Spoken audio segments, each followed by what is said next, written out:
Hello, my amazing friends. Today, we're not just telling a story. We're diving into a real-life war that shook the world, not on the battlefield, but inside a family.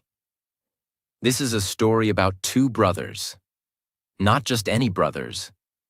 These two created two of the most powerful sports brands in history. One gave you Adidas, the other gave you Puma.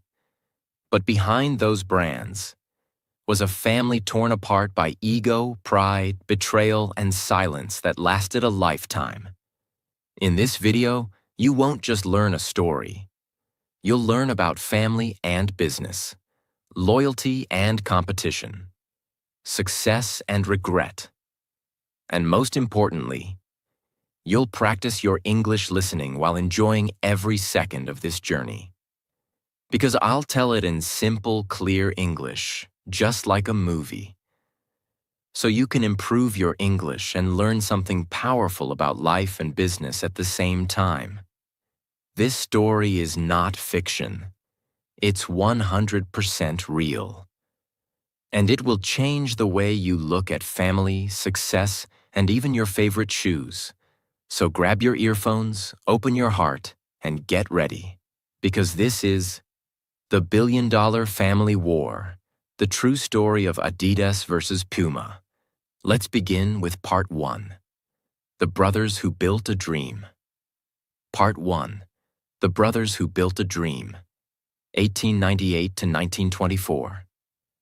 Let's go back more than 120 years. To a small town in Germany called Herzogenaurach. This was a quiet, peaceful place, surrounded by fields, factories, and families who worked hard to survive. In this small town lived the Dassler family. They weren't rich. They didn't own land or businesses. They were just ordinary people trying to make it through life. But among them were two young boys. One named Adolf, born in 1900, and the other Rudolf, born in 1898.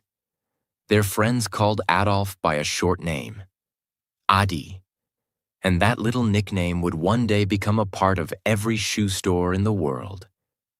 Adi Dassler was quiet, introverted, and loved working with his hands. He wasn't very interested in school, but he was obsessed with one thing: shoes. He would often take old shoes, open them up, and study the stitching, the sole, the fabric. He wanted to understand how they were made and how to make them better. His older brother, Rudolf Dassler, was the exact opposite. Rudolf was loud, confident, a born salesman. He loved talking to people, making deals, and dreaming big. He didn't care about stitching or laces. He cared about money, branding, and power. So from the beginning, they were different. But together, they were about to build something incredible. After World War I ended, Germany was in economic collapse. Jobs were gone, food was expensive, and hope was fading. But Adi, now in his early 20s, decided to start making shoes in his mother's laundry room. Yes, a laundry room. He didn't have machines. He didn't have money. Just a sewing machine, some leather, and a dream. He would work all day and all night, cutting, sewing, adjusting. By 1924, his brother Rudolf joined him. Together, they started the Gebrüder Dassler Schuhfabrik, which means Dassler Brothers Shoe Factory. They had no money, but they had passion. Adi designed the shoes. Rudolf sold them, and it worked. At that time, athletes were starting to get attention in Europe. Track and field events, Olympic Games, and football were becoming more popular. Adi believed that athletes needed better shoes, lighter, faster, stronger. So he began creating shoes specifically for athletes. And here's where things started changing. In 1928, German athletes wore Dassler shoes at the Olympics. But the real breakthrough came in 1936. Germany, 1936. The entire world was watching the Berlin Olympics. But this wasn't just any Olympic Games. It was controlled by Adolf Hitler, and he wanted to use it to show the world the power of Nazi Germany and Aryan superiority. The stadium was full. The Nazi flags were flying. The German crowd was ready to cheer for their athletes. But something else was about to happen. Something that would shake the entire world, and also shake the Dassler family forever.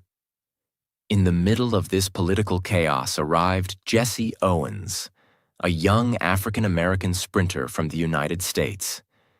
He wasn't welcome in Nazi Germany. Hitler didn't believe a black man could be better than his German athletes. The pressure was massive. But guess what? Adi Dassler saw potential, not politics. He quietly visited Jesse Owens in the Olympic Village. Think about that. A German shoemaker in Nazi Germany, secretly walking into a black American athlete's room to offer him a pair of handmade shoes. At a time when people could be punished for supporting non-Aryans. But Adi believed in performance over politics. He handed Jesse Owens a pair of his best track shoes, made specially with lightweight materials and long metal spikes to give better grip. And Jesse said yes. On the track, Jesse Owens made history.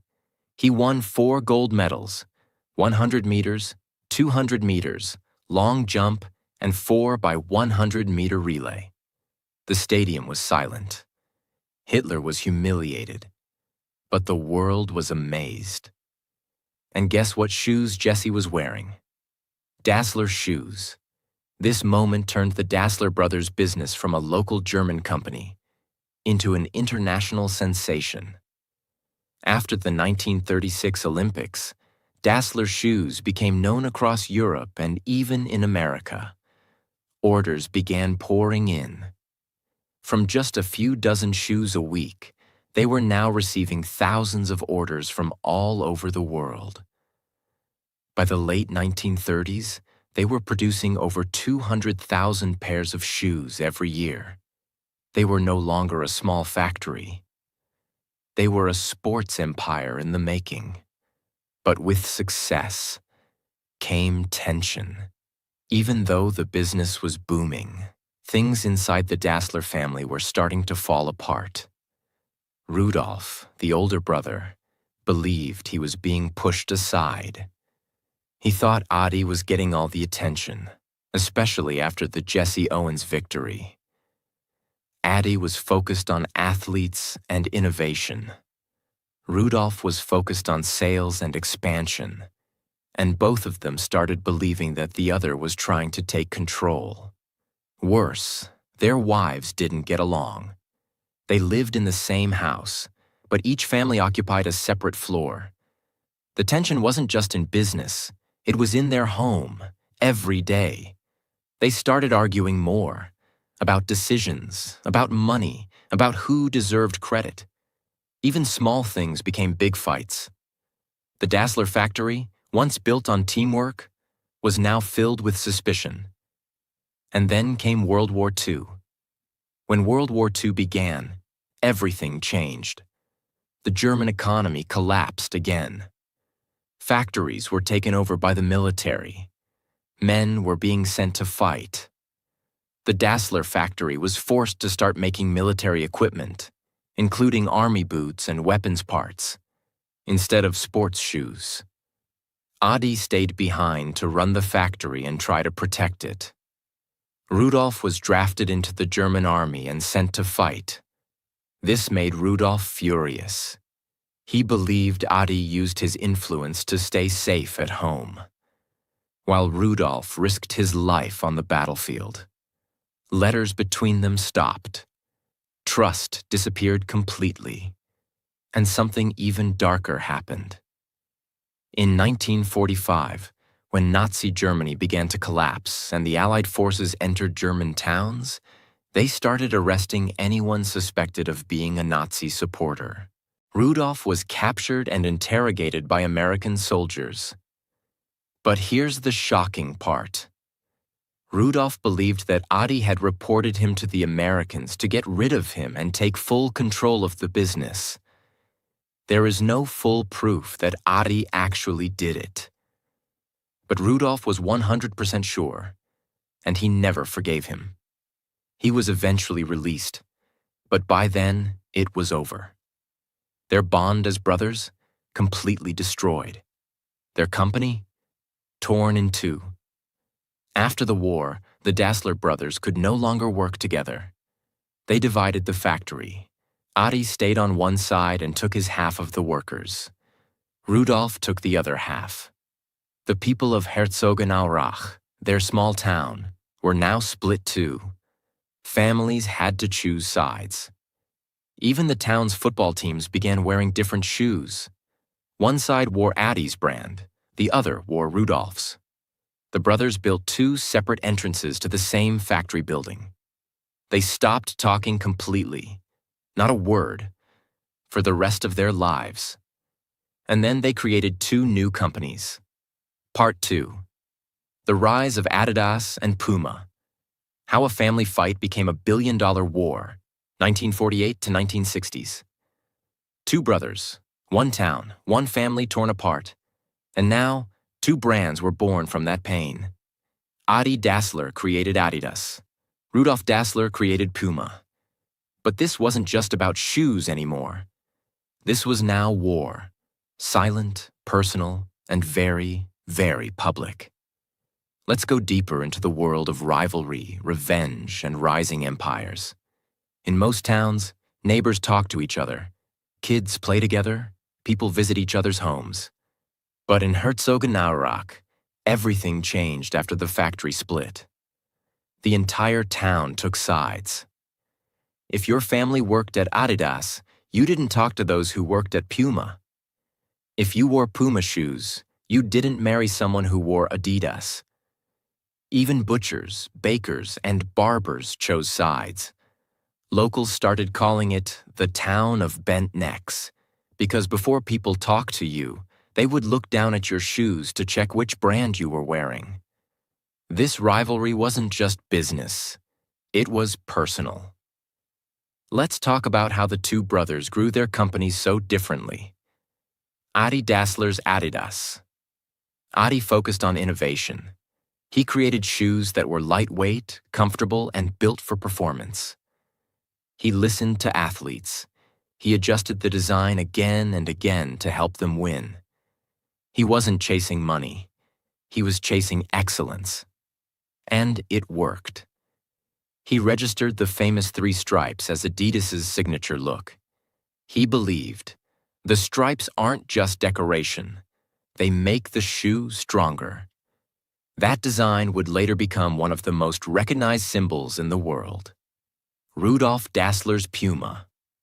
Rudolf was aggressive, bold, and marketing-focused.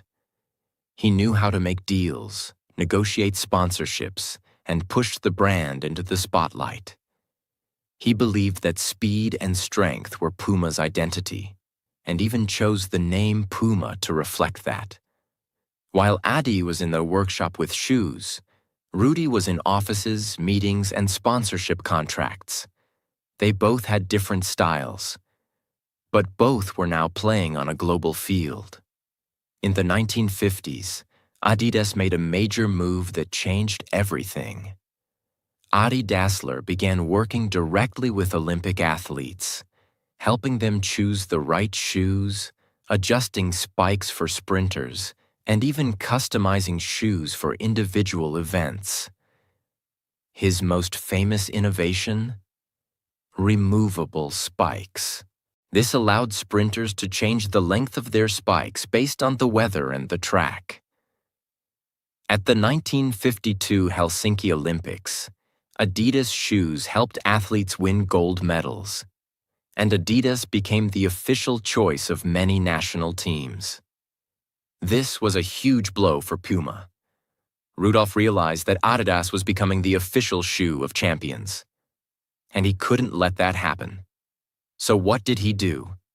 He went after football. Rudolf Dassler knew that football, soccer, was the most popular sport in Europe. So he started sponsoring local football teams with free Puma shoes. He sent brand new Puma boots to clubs in Germany, Italy, France, and even Brazil.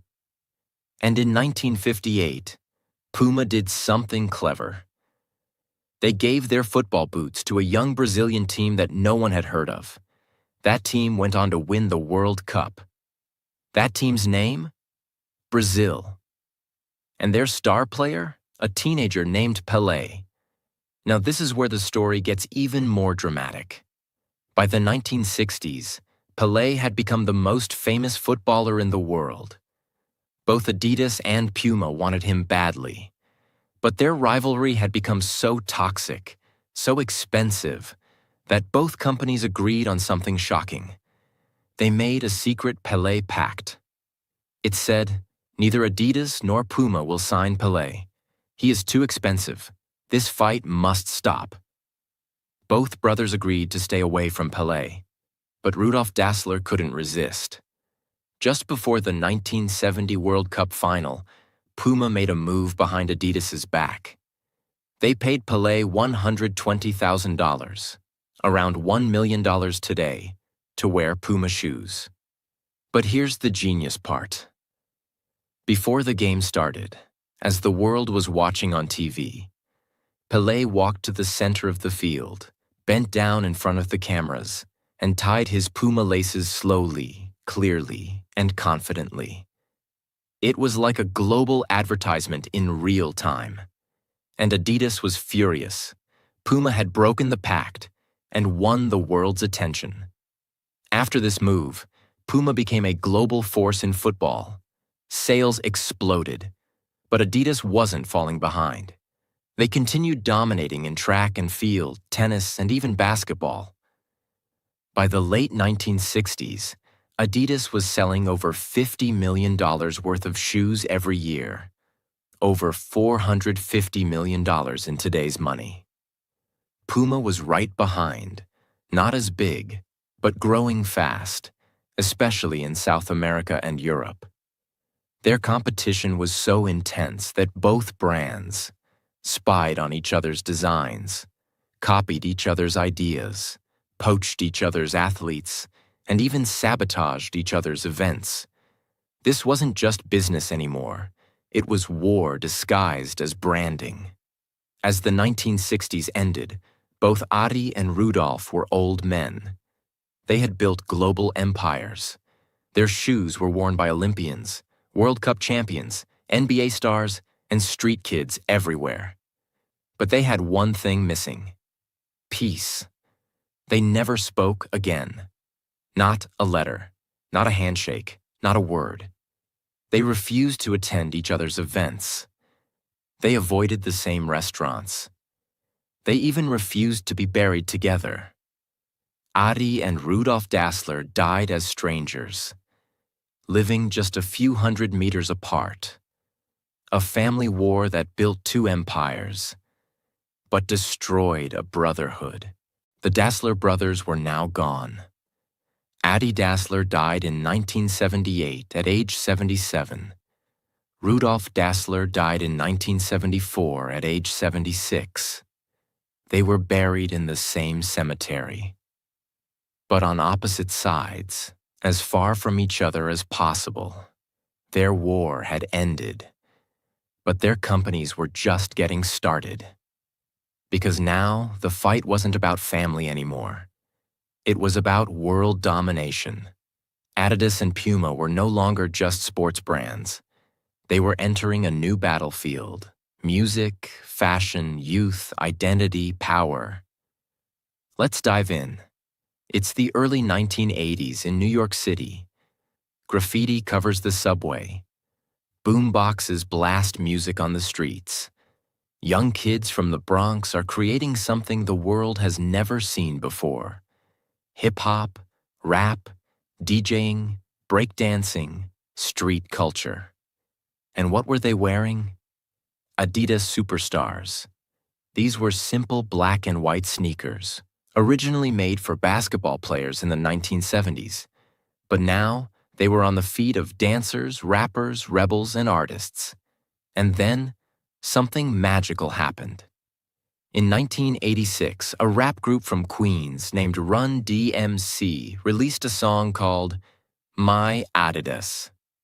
It wasn't just a song. It was a love letter to the brand. No laces, no flashy colors, just pure street power. The lyrics weren't about money or luxury. They were about identity, about walking through tough streets with pride. And Adidas on your feet. And Adidas noticed. They signed Run DMC to a $1 million deal, the first endorsement between a sportswear brand and a music artist in history. That deal changed everything. Now Adidas wasn't just for athletes. It was for anyone who wanted to feel bold, different, and powerful. Sales exploded in America. Suddenly, Adidas was everywhere. On stage, on the streets, in music videos, in schools, in protests. Adidas had become a symbol of rebellion and pride. And Puma? They were watching from the sidelines. And they knew they had to fight back. Puma couldn't match Adidas in music deals at first. But they played a different game. They started sponsoring the underground. In the early 1990s, Puma sneakers became a secret symbol among breakdancers, graffiti artists, skaters, and rebels who didn't want to follow the mainstream. They focused on sleek designs, bold colors, and affordable pricing, targeting kids who wanted something different from Nike and Adidas. Puma became the underdog brand, not as loud, not as global, but loyal, real, and respected. They slowly grew a cult following in the hip-hop and streetwear scenes, especially in Europe, South America, and Africa. While Puma worked the streets, Adidas continued to dominate the sports celebrity world. In the 1980s and 1990s, Adidas signed some of the biggest athletes of all time. Steffi Graf, the tennis legend. Zinedine Zidane, the French football king. And even Kobe Bryant in his early NBA days. Adidas shoes were now on Olympic tracks, football fields, NBA courts, tennis arenas, and they were also appearing in schools, fashion shows, red carpets, and nightclubs.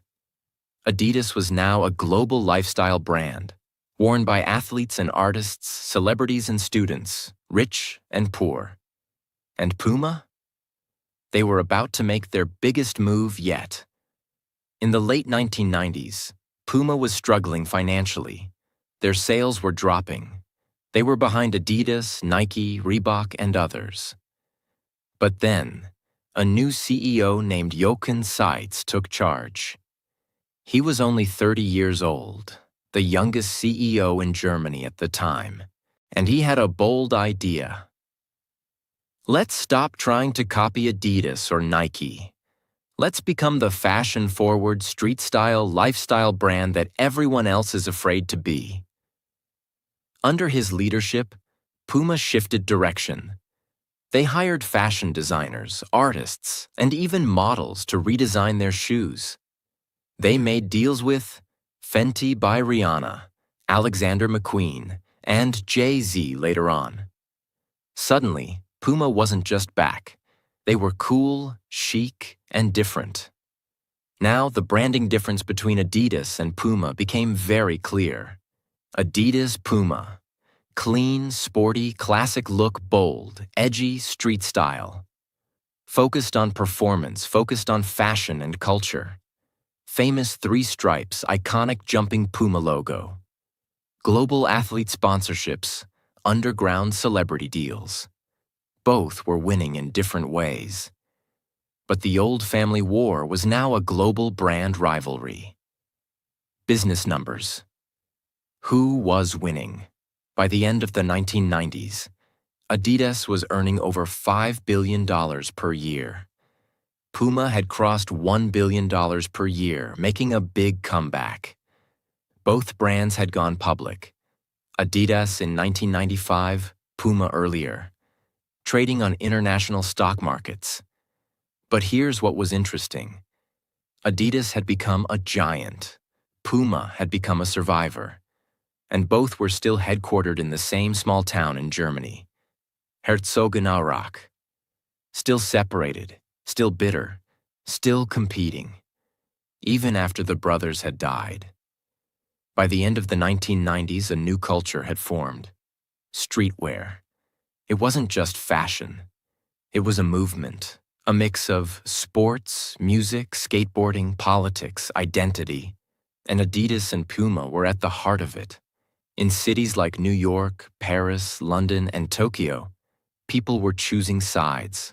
3 stripes or a leaping cat, Adidas or Puma. Not because of family history, but because of what those brands represented. By the year 2000, Adidas and Puma had been at war for nearly 60 years. But the new millennium brought new rules, new players, and new weapons. This was no longer a simple competition between 2 German companies. It had become a global battle, against each other, and now also against a new king of the sneaker world, Nike. While Adidas and Puma were fighting each other, Nike had quietly built a giant empire in America. With deals like Michael Jordan and the Air Jordans, Tiger Woods in golf, LeBron James, Serena Williams, and more. Nike had something Adidas and Puma didn't yet have: a lifestyle attached to winning. They weren't just selling shoes. They were selling ambition, attitude, and American coolness. By 2000, Nike's revenue had already crossed $9 billion per year, while Adidas was earning around $5 billion per year. Puma was behind at $1.2 billion per year. So now Adidas and Puma had 2 options: keep fighting each other, or start reinventing themselves for a new generation. They chose both. Let's see how. In the early 2000s, Adidas made huge moves. They acquired Salomon, the ski and outdoor brand. That didn't work well, but it showed they were ready to expand. In 2005, Adidas made a shocking move. They bought Reebok for $3.8 billion. Why? To challenge Nike directly in the United States. Adidas already ruled Europe, but Reebok had a strong presence in American gyms, NBA, and fitness culture. Combining both was a bold step. It made Adidas the second largest sportswear brand in the world, right behind Nike. Now the war wasn't just Adidas versus Puma anymore. It was Adidas versus Puma versus Nike, a 3-headed beast. And Adidas wasn't done. They began signing younger athletes, investing in futuristic design labs, and launching new tech like Boost Foam, soft yet responsive running tech; Prime Knit material, light, breathable, no stitching; My Coach, wearable tech before it was cool. Adidas was now part sports brand, part tech company, part fashion label. But Puma wasn't staying quiet. Puma realized something clever. Nike and Adidas were both fighting for male athletes. So what if Puma focused on women? In 2014, they made a decision that changed their future. They signed Rihanna, not as just a brand ambassador, but as the creative director of Puma Women. Rihanna launched her own line of Puma sneakers, fashion-forward, bold, fearless, and it exploded. The shoes sold out in hours. Social media exploded with photos of girls rocking Fenty X Puma collections. Suddenly, Puma wasn't just the other brand. It was the cool, feminist, celebrity-driven fashion choice. Revenue shot up from $3.1 billion in 2014 to over $4.2 billion by 2016.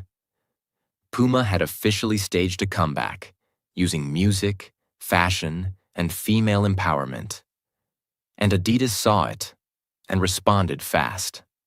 After dominating sports and Olympic Games, Adidas now turned its full attention to culture. They signed Kanye West in 2013, who left Nike to launch his Yeezy line with Adidas. The Yeezy Boost 350, released in 2015, became an overnight success. People waited in line for days. Shoes sold out in minutes. Resale prices hit $1,500 plus for a single pair. This wasn't just hype, it was strategy.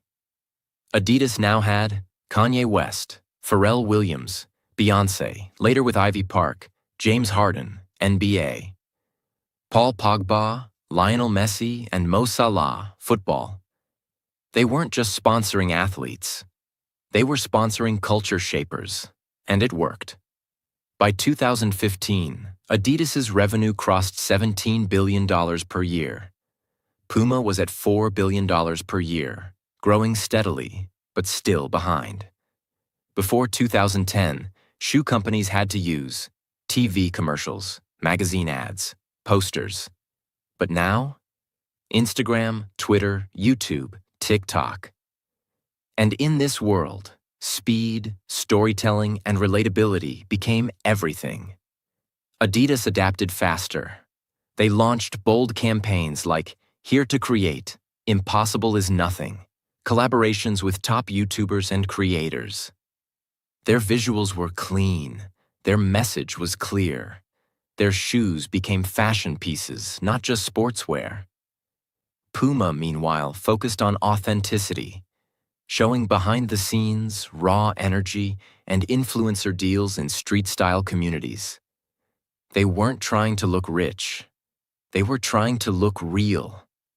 And Gen Z, they noticed. Here's what started becoming obvious in the 2010s.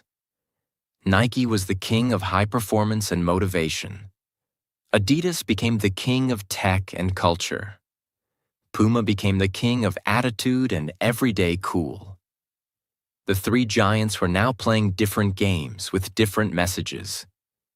Brand focus, message, target audience. Nike motivation and winning just do it athletes, achievers. Adidas tech plus culture fusion. Impossible is nothing creators, dreamers. Puma fashion, rebellion, edge forever faster free spirits, trendsetters. Each had carved its own kingdom. But Adidas and Puma, they still carried the same blood. The war between two brothers, now hidden behind hashtags, logos, and product launches. In Herzogenaurach, the town where it all began, the factories still stood. The brands still worked across the street from each other. The two cemeteries still kept Adi and Rudolph apart. But something had changed. In 2009, something powerful happened. The employees of Adidas and Puma came together for the first time in over 60 years to play a friendly football match. No competition, no spying, no branding wars, just a ball, a field, and two companies born from the same house, finally sharing a moment of peace. It wasn't about shoes anymore. It was about healing. Part 3. Legacy, Lessons, and the billion-dollar brands that grew from a family war, 2015 to today. The town of Herzogenaurach is still quiet. The same river flows through it. The same cobblestone streets are walked by new generations.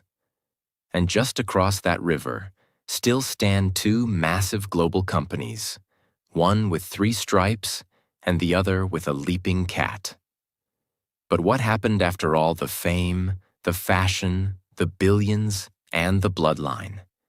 Let's now explore how Adidas and Puma evolved into modern global forces, and what the world can learn from this painful, powerful, and unforgettable story of family, pride, and ambition.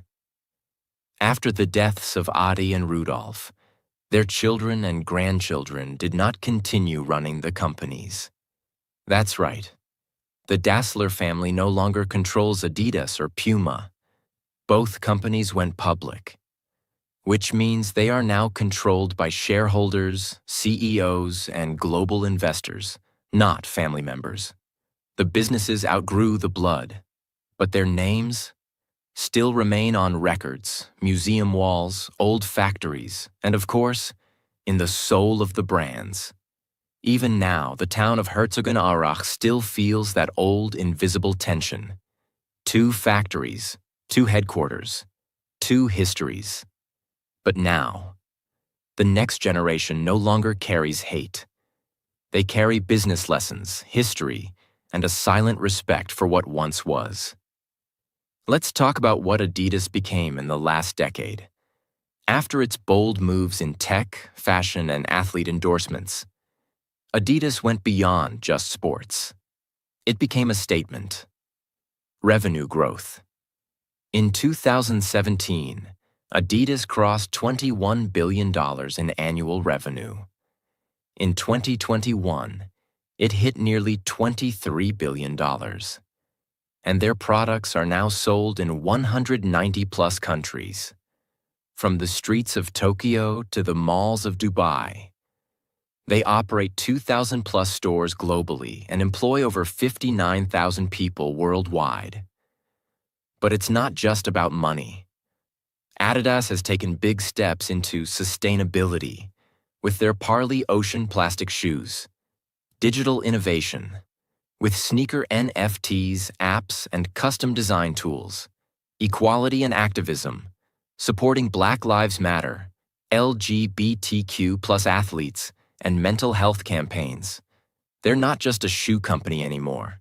They're a culture company. Now let's talk about Puma. While Adidas roared loudly, Puma worked quietly, strategically, and relentlessly. And it paid off. Revenue growth. In 2010, Puma's revenue was around $3 billion per year. By 2022, it reached over $8.5 billion per year. Not bad for a company that was almost bankrupt in the 1990s. Today, Puma sells products in 120-plus countries, operates over 830 stores, and employs more than 18,000 people globally. But Puma's secret strength? Authenticity. They focused on collaborations with celebrities like Rihanna, The Weeknd, and Selena Gomez, sponsoring national football teams like Italy, Uruguay, and Switzerland, building strong streetwear lines for young audiences in urban cities. They didn't try to be Nike. They didn't try to copy Adidas. They became their own identity. Puma is now known as the brand for people who don't follow. They lead quietly. This is the question that everyone asks. Who won the war? Was it Adidas, the global giant with athletes, fashion, tech, and massive reach?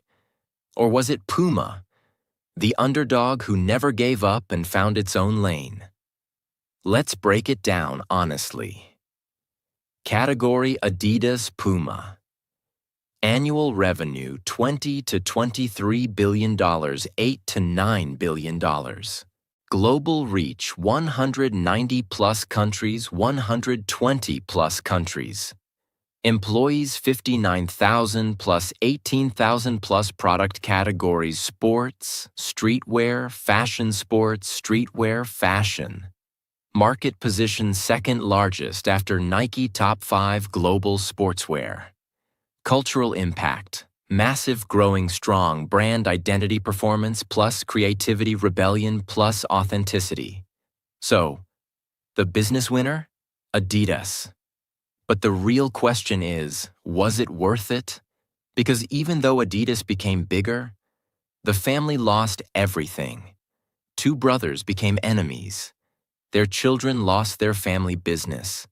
Their town was divided for 60-plus years, and their names became symbols of pride and pain.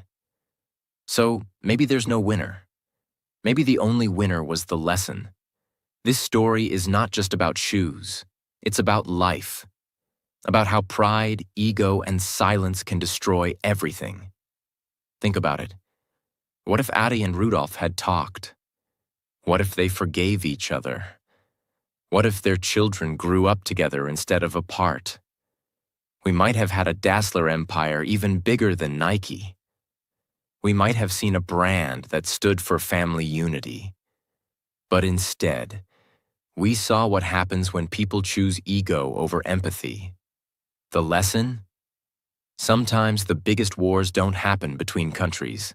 They happen inside families. And if we're not careful, we build empires, but lose ourselves in the process. In the cemetery of Herzogenaurach, there are two graves. One belongs to Adolf Adi Dassler. The other belongs to Rudolf Dassler. They are buried on opposite sides, as far apart as possible. They died without speaking again, without apologizing, without healing. But between those two graves stand $2 billion brands, born from one house, one bloodline, and one painful silence. It's tragic, but also beautiful. Because from that silence came something that reached the world. Go anywhere in the world, and you will see people wearing Adidas and Puma, in airports, in classrooms, on football fields, in music videos, on city streets, in the poorest villages and the richest neighborhoods. They're not just shoes anymore. They are symbols of work ethic, symbols of ambition, symbols of what happens when people dare to build something big, even while broken. You may not remember their names, but their story is on your feet. My friends, this was not just a business story. This was a story about brothers, about dreams, about pain, and about power. A story that teaches us, if you want to build something big, build it with your heart, not your hate. Adidas and Puma were born from rivalry, but may your dreams be born from passion, from purpose, and from peace. You just listened to a real story in clear, easy-to-understand English. You learned vocabulary, pronunciation, and storytelling style without any grammar books. And you'll remember it. Because when learning is emotional, it stays forever. So keep watching powerful stories like this. Because it's not just good for your heart, it's also great for your English learning journey. If this story touched you, if it inspired you, if it helped you learn, then please, like this video, subscribe to the channel, and share this story with someone who loves shoes, family, or history, because this is not just the story of Adidas and Puma. This is the story of what happens when we build with love, or lose everything to pride. Thank you for watching.